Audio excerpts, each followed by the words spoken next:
¿Tenemos un inconsciente colectivo? Carl Jung popularizó el término del inconsciente colectivo ya presente en algunas de las culturas y religiones ancestrales. ¿Pero existen realmente las neurosis colectivas? La psiquiatría no sería lo que es hoy sin los avances en farmacología y el trabajo vertebral de Carl Gustav Jung y Sigmund Freud. Más allá de la validez científica de sus propuestas, en 1916, Jung publicó el ensayo La estructura de lo inconsciente, donde recopiló su investigación hasta el momento sobre la génesis del inconsciente. Con un poco de pensamiento hegeliano, otro de inspiración oriental, y en buena medida, la inspiración de Freud y su creencia en un antepasado ancestral del ser humano seguía influyendo en las mentes de sus sucesores.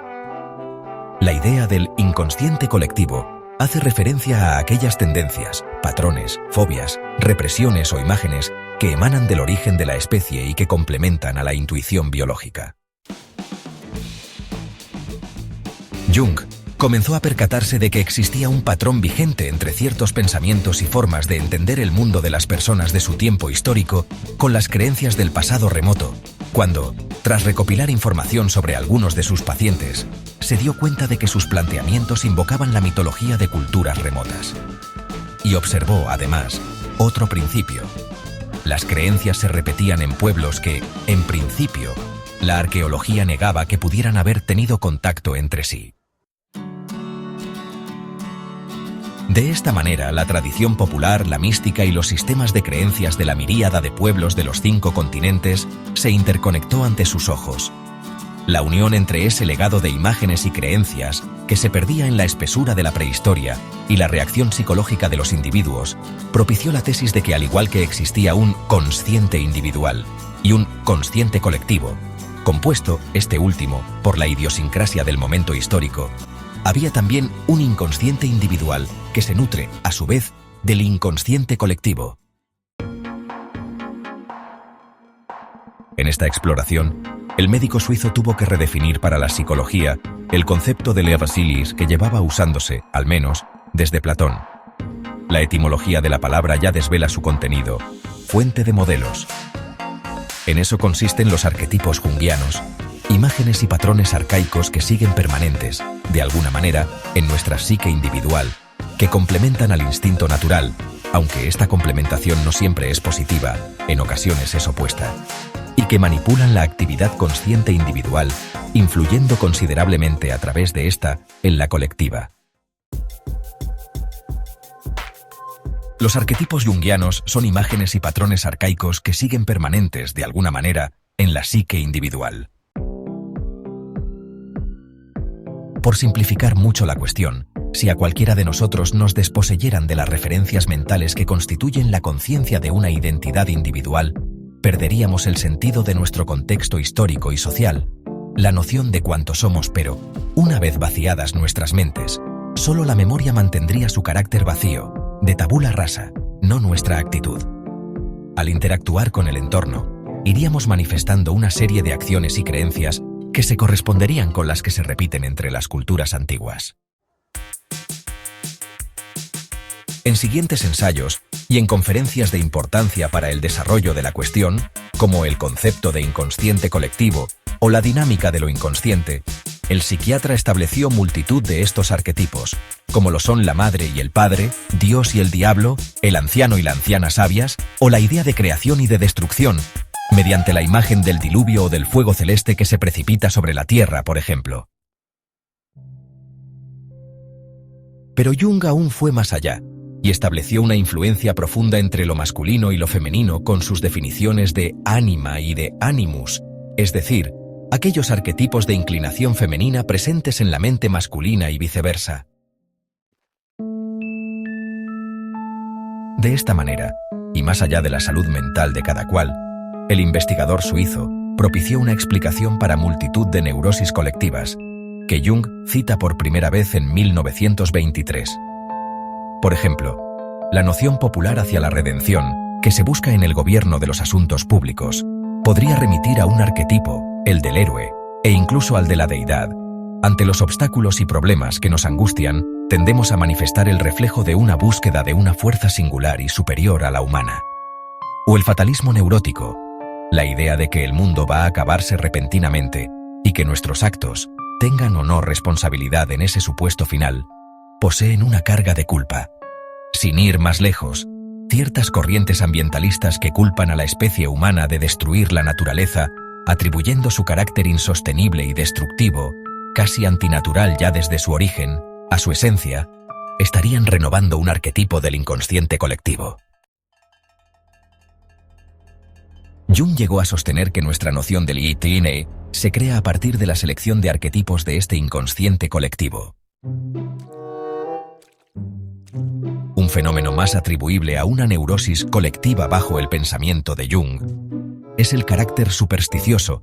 Podemos encontrarlo integrado en la práctica religiosa en los trastornos mentales como el TOC o escondidos en la rutina diaria en la cultura popular, cuando se atribuye a ciertos elementos un carácter nefando como pasar por debajo de una escalera o cruzarse con un gato negro entre una miríada de ellos. La manera en que nos afectarían los arquetipos del inconsciente colectivo de existir es abrumadora. Junto con el instinto, que nos viene dado por fuerza biológica, estos elementos provenientes de supuestas experiencias antediluvianas constituirían la base no solo del proceder, sino de la identidad misma. Jung llegó a sostener que nuestra noción del Tisa se crea a partir de la selección de arquetipos de este inconsciente colectivo, de las experiencias personales y del contexto histórico, entre otros factores, ya que su desarrollo estaría ligado al paso del tiempo y a la sucesión de las diferentes etapas vitales que atraviesa cada persona a lo largo de su existencia. Casi todo cuanto hacemos, pensamos y concebimos tanto en un sentido grupal como individual, emanaría de este contenido mental que se esconde detrás de nuestros actos, nuestros sueños y nuestra propia conciencia. ¿Existe el inconsciente colectivo? Es muy probable que ninguno de mis conceptos empíricos se haya tropezado con tantos malentendidos como lo ha hecho la idea de inconsciente colectivo. Lamentó Jung en el concepto de inconsciente colectivo. Además de romper con la doctrina del psicoanálisis freudiana, la idea de un inconsciente colectivo parece desafiar el propio método científico y el empirismo. ¿Cómo pueden surgir unos contenidos mentales tan potentes que se transmitan de generación en generación? ¿No se opone este postulado a la existencia de una naturaleza individual? Si las ideas de Jung hubiesen tenido por contexto otras culturas, como la India védica o las miradas budista y taoísta, la discusión sería menos frontal que lo es en el contexto de Occidente. Por ejemplo, el carácter de la conciencia del Wisi como un agregado emparenta con la noción budista, pero no lo hace con la postura filosófica que sostiene la ciencia ortodoxa y que sostiene la naturaleza del ser en unas propiedades dadas y configuradas. Jung. Es muy probable que ninguno de mis conceptos se haya tropezado con tantos malentendidos como el inconsciente colectivo. Por ese motivo de aceptar la propuesta de Jung sobre el inconsciente colectivo como verdadera, sin mayor discusión, se generarían múltiples preguntas. Una de las cuestiones que más desafían al método científico es cómo unas supuestas experiencias, vivencias o tendencias pretéritas se transmiten de generación en generación. Una de dos: o la naturaleza humana es dual y existe un registro de acontecimientos, pensamientos y vivencias metafísicos, quizá como los registros akáshicos propuestos a principio del siglo XX por la Sociedad Teosófica. O la información individual es transmitida de alguna manera a las generaciones posteriores bajo un vehículo material, como sucede con la información que conocemos que contienen los ácidos nucleicos. Sin embargo, estas posibilidades, al menos, aún no están demostradas por la investigación científica.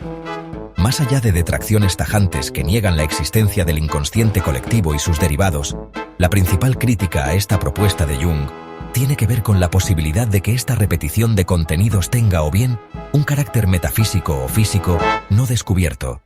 Pensemos, por ejemplo, en la inmensidad que aún desconocemos acerca de cómo se constituye el cosmos y nosotros en él, o, sin ir más lejos, sea fruto de la exposición de la inteligencia humana a unas mismas circunstancias, hecho que se repetiría época tras época. A ella hay que sumar la crítica popperiana encabezada por Ray Scott Percival, que afirma que el inconsciente colectivo no es falsable.